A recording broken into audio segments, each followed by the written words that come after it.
Bonjour, alors aujourd'hui je vais vous parler de la nature des mots. Alors la nature des mots, ça veut dire quoi? Ça veut dire à quelle sorte de mots on a affaire. Alors il y a plusieurs sortes de mots évidemment et nous allons commencer par une sorte de mot assez facile qu'on connaît tous qui est les noms. Alors dans les noms on va retrouver deux catégories. On va retrouver des noms communs et des noms propres. La grande différence entre les deux, c'est qu'un nom commun est un nom sans majuscule, un nom propre va toujours porter une majuscule. Alors dans les noms propres, on va pouvoir retrouver des noms de personnes, des noms de lieux, de pays, de villes et encore plein d'autres choses. On va plutôt s'attarder aux noms communs. Un nom commun, moi j'ai un petit truc qui marche dans la plupart des cas, c'est que je peux mettre un ou une devant et pas le ou la, parce que là ça risque de nous mettre un peu dans l'embarras devant certaines choses. Et j'ai aussi pour petite habitude de me dire, le nom, je peux toujours le faire avec un de mes sens. Je peux par exemple le voir, le bateau, je peux le voir, je peux le toucher, encore une fois, le bateau, l'armoire, je peux la toucher. Je peux le sentir, par exemple le parfum, je peux le sentir. Je peux aussi l'entendre, le bruit, je peux l'entendre. Je peux aussi le ressentir, par exemple l'amour, je peux le ressentir.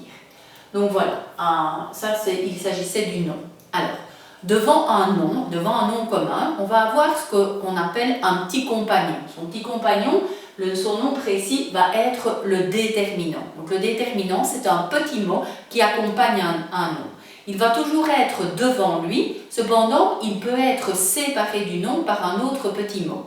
Par exemple, si je dis le bateau, le compagnon du nom, le déterminant de bateau, c'est le. Si je dis le petit bateau, le déterminant de bateau est toujours le, mais il est séparé de son nom par le mot petit.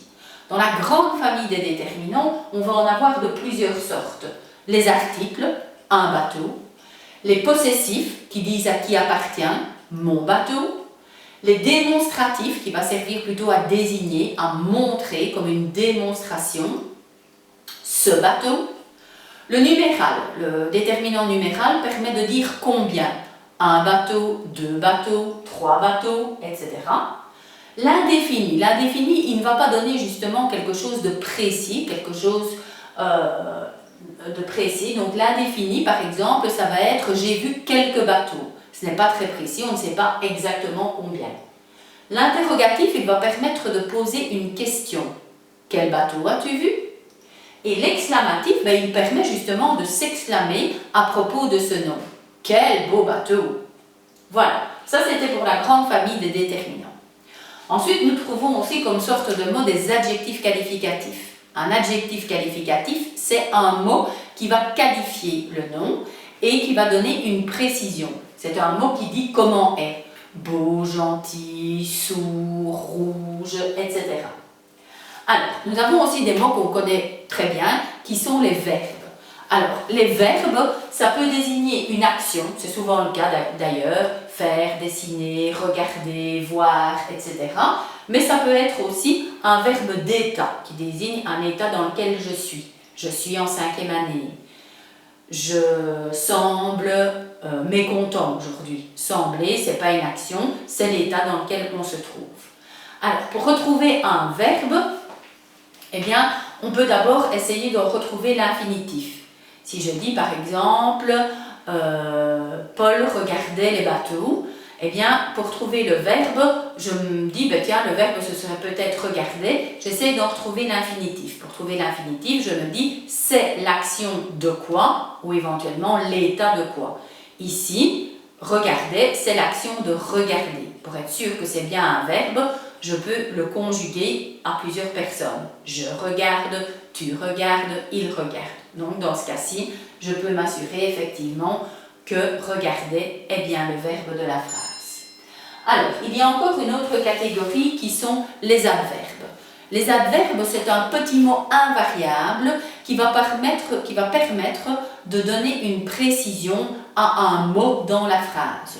Par exemple, je peux dire « cette voiture roulait lentement ». Lentement, c'est un petit mot invariable, ça veut dire qu'il ne va jamais s'accorder. Mais on reviendra aux adverbes plus précisément plus tard.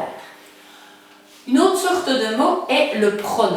Le pronom, c'est un mot qui va remplacer un autre mot dans la phrase. Il peut remplacer un nom, il peut remplacer un adjectif, il peut remplacer un groupe de mots. Pourquoi le remplacer? C'est pour éviter de se répéter. En effet, si je dis j'ai regardé une émission à la télévision. Cette émission est intéressante. Je peux dire j'ai regardé une émission à la télévision et elle était intéressante. Donc voilà. Un autre exemple, c'est j'ai goûté ce gâteau, j'ai apprécié ce gâteau. Pour ne pas répéter 2 fois ce gâteau, c'est pas très joli, je peux dire j'ai goûté ce gâteau et je l'ai apprécié. Dans ce cas-ci, le groupe de mots ce gâteau est remplacé par le petit pronom L' ici. C'est comme pour la famille des déterminants, des pronoms, on va en retrouver de plusieurs sortes, mais je vous expliquerai ça dans une séquence dédiée tout à fait aux pronoms. Alors, il nous reste encore une dernière catégorie de mots qu'on va appeler ici, à notre niveau de 5e primaire, on va les appeler les mots liens. Vous apprendrez leur nom plus tard. Et ces mots liens, ça va être des petits mots qui vont permettre de relier des mots à l'intérieur d'une phrase ou des groupes de mots même dans la phrase. Ces mots, je veux quand même vous en dire le nom plus précis, ces mots liens, on va les appeler soit des conjonctions, soit des prépositions. Prépositions, on en a déjà entendu parler, ça va être par exemple les petits mots, le petit a avec accent, le petit de, le petit avec, pour, etc. Voilà, à bientôt!